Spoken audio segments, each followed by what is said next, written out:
Good job. We moved 3,000 people out, permanently out of Washington. These were career criminals. Many of them came in through the Biden open border disaster. They came in. They weren't there. They came in. They said, we want to live in Washington where they'll take good care of us, give us plenty of welfare. And we got them all out. We moved them back to their countries. Sometimes we'd put them in prison because they were so dangerous. We had one person who killed 4 people in a short period of time. Many of the people, 11,888, 50% of them in our country, they came from jails. Other countries opened their jails and let them into our country because Biden and his great border czar, the border czar who never once went to the border, never once called Border Patrol. But his great border, perhaps you've heard her, Kamala. Has anyone heard of Kamala? She was the border czar. That was like having nothing as a border czar. And they poured into our country, and they made our country very, very unsafe. And the job that ICE and Border Patrol have done, they don't get the appreciation they deserve. They are great American patriots. They're incredible people.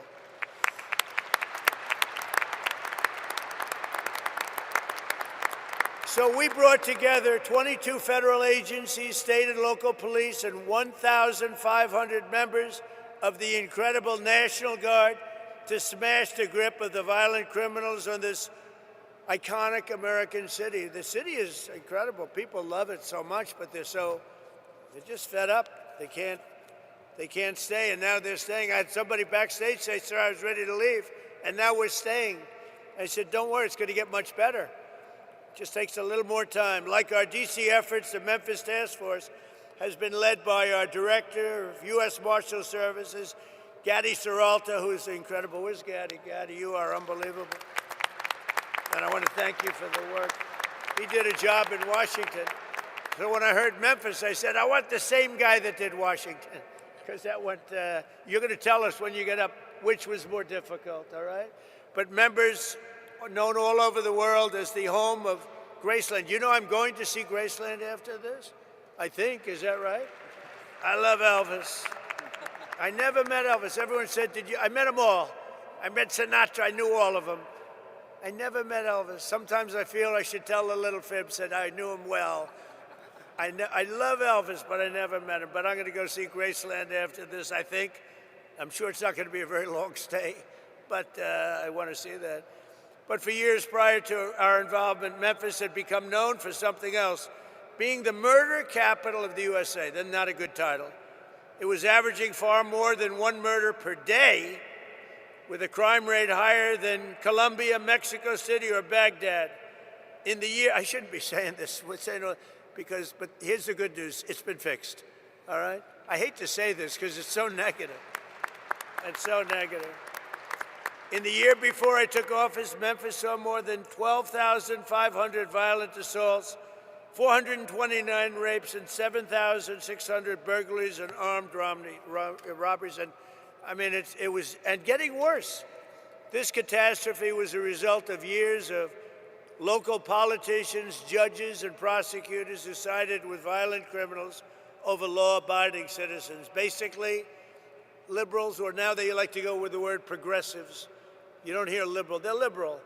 I don't like progressive because it's a beautiful word. You know, they use progressive because that's the only thing they're good at, politics, I guess. You know, they're bad at policy because all these policies are bad, but they're great at politics, and they do stick together.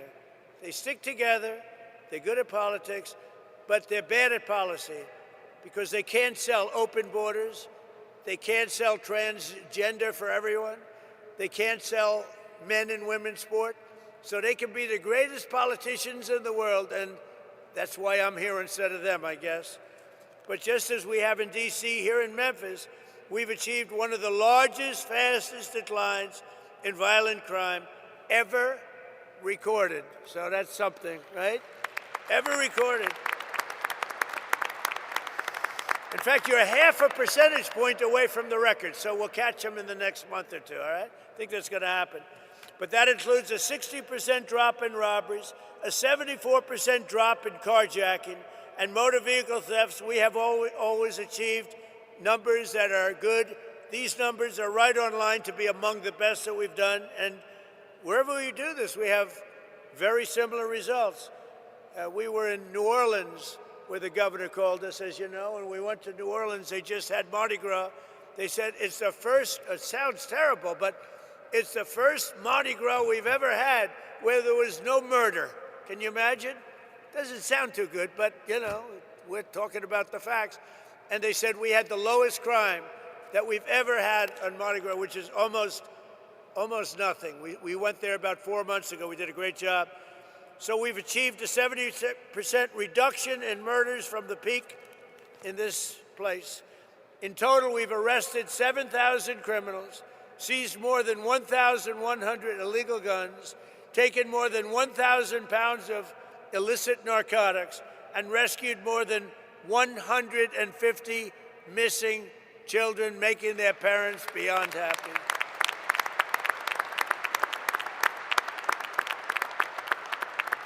So I'd like you to please join me in thanking, I tell you, every single law enforcement hero here today. We have a small number compared to what's doing the job, who helped make Memphis safe again. Memphis, just so you know, with all of the things we said, you have now developed a reputation as a city that's coming back stronger than any city in the country because of what's happened with crime and because your political leaders had the courage to do what they did. So I'd like you to also say a special welcome and hello to the Tennessee National Guard, the Memphis Police Department, ICE, CBP, the ATF, DEA, Homeland Security Investigations, the U.S. Marshals, the Tennessee Highway Patrol, and all of law enforcement. Everybody got together and they said, we're going to make Memphis great again. And they really did. It's so good. But, you know, I talk about how good it is. We're at 75%. Some people say 80, 81%. That still leaves 20%. You're going to be down in another 2 months, 3 months, I think, Addie. We're going to be down to almost no crime. You're going to be an almost crime-free city. You're going to be so proud of it. People are going to stay. They're going to actually come back because you have everything going, but you have that one horrible cloud over your head. And essentially, people know it's happening, but essentially in another 2 months, you're not going to have anything. You're going to have a virtually crime-free city. So today, I'm pleased to announce that the Secretary of War, used to be the Secretary of Defense. We made a minor change. We like the sound of it better. That the Secretary of War